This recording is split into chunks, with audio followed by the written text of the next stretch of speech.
আজকে আমরা সাল্লাল্লাহু আলাইহি ওয়াসাল্লামের শৈশবের খুব সুন্দর একটি ঘটনা বর্ণনা করব। হযরত হালিমা রাদিয়াল্লাহু তাআলা ছিলেন হযরত মুহাম্মদ সাল্লাল্লাহু আলাইহি ওয়াসাল্লামের দুধমা। হালিমা রাদিয়াল্লাহু তাআলা বলেন, যেদিন থেকে মুহাম্মদ আমার জীবনে আসে তখন থেকে আমার জীবন বরকতে ভরে যায়। তিনি এতই বরকতময় ছিলেন যে তার নামও রেখেছিলাম বরকতময়। হালিমা রাদিয়াল্লাহু তাআলা বলেন, একবার খরা হয়েছিল, জীবজন্তুরা না খেয়ে মারা যাচ্ছিল, কিন্তু আমার বাচ্চারা যেখানেই ছাগল নিয়ে যেত সেই ছাগলগুলো ভরপেট খেয়ে আসতো। এই অবস্থা দেখে গ্রামের মানুষ তাদের বাচ্চাদের বলতে লাগলো, হালিমার বাচ্চারা যেখানে ছাগল চড়ায় তোমরাও সেখানে যাবে। এরপর থেকে গ্রামের অন্যান্যরাও হালিমার ছাগল যেখানে চড়াতে নিয়ে যেত সেখানে তাদের ছাগল নিয়ে যেত। হালিমার ছাগল এবং গ্রামের অন্যান্য মানুষের ছাগল একসঙ্গে চড়ানো হতো। কিন্তু গ্রামের মানুষজন লক্ষ্য করলো, যেখানে হালিমার ছাগলেরা পেট ভরে খাচ্ছে কিন্তু ছাগলের পেট ভরছেই না। হালিমা তখন বলেছিলেন, এগুলো তো সবই মুহাম্মাদের বরকত।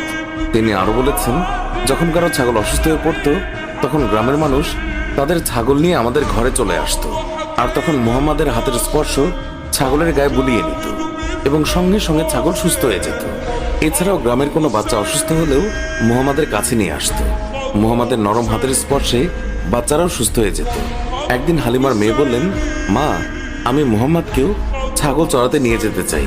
তখন হালিমা বললেন, মুহাম্মাদের এখন মাত্র 3 বছর, বাইরে অনেক রোদ, মুহাম্মাদের মায়াভরা মুখ রোদে পুড়ে যাবে।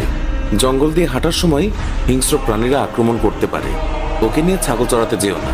হালিমার মেয়ে বললেন, আমি যখন মুহাম্মাদকে নিয়ে বের হই আকাশের রোদ তখন মেঘে পরিণত হয়, আমাদের ছায়া দেয়। জঙ্গলের হিংস্র পশুরা মুহাম্মাদের গালে চুমু খায়। শুধু এতটুকুই নয়, যখন আমি মুহাম্মাদকে নিয়ে বের হই তখন আমার কাজগুলো সহজ হয়ে যায়। যখন হালিমার মেয়ে অনেক জোর করতে লাগলো তখন হালিমা মুহাম্মাদকে তার সঙ্গে ছাগল চড়াতে যেতে অনুমতি দিলেন।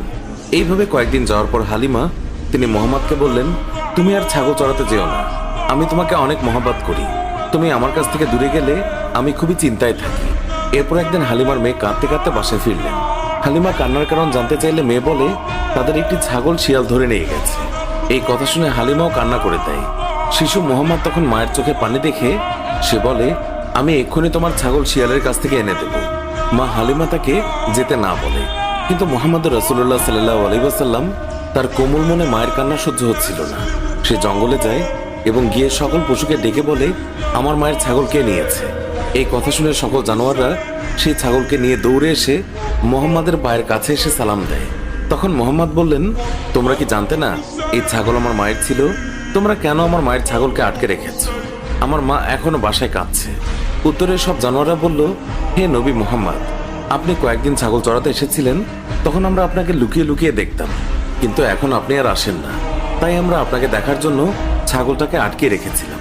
জানোয়াররা বলতে লাগলো, আপনার জন্য আমাদের জীবন কুরবান হয়েছে, আপনাকে দেখার নিছক বাহানা ছিল এই ছাগল ধরা। আমাদের দয়ার নবীকে জঙ্গলের পশু পাখিরাও তাকে দেখার জন্য আকুল হয়ে থাকতো। সুপ্রিয় দর্শক, এই ছিল আমাদের আজকের ভিডিওটি ভালো লাগলে লাইক দিন, শেয়ার করুন, আমাদের অন্য ভিডিওগুলোও দেখুন।